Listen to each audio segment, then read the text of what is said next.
Hello, good morning. Today we're going to talk about multiplying decimals by whole numbers. So today we are doing some example. This is example number 3 on page 393. We have there 2.49 times 3. We are going to do the multiplication as it is. We are going to imagine that all of them are whole numbers. So that means that we are going to pretend that decimal point is not there.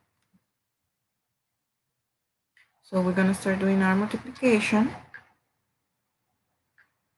as usual, as you do all your multiplication. There's nothing special about it. It's like exactly if you were multiplying whole numbers. So 3 times 9 is 27. So you write down the 7 and regroup the number 2. Now 3 times 4 is 12 plus the 2 that we have here.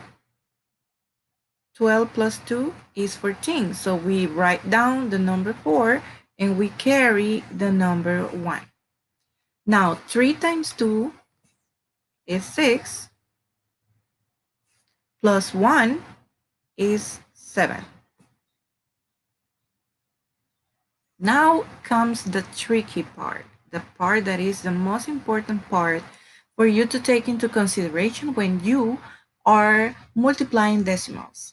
You need to count how many decimal points you have, decimal spaces. Let's count, because here we have the decimal point. That means all the numbers to your right are the decimal spaces. So we have one decimal space and we have two decimal spaces, because in the next line we don't have any decimal spaces. So we have one decimal space and two decimal spaces.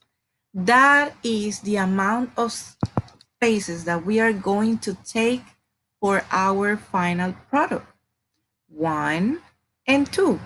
So where our decimal point will go? It will go after the two spaces that we take into consideration. So the product for this multiplication is 7.47.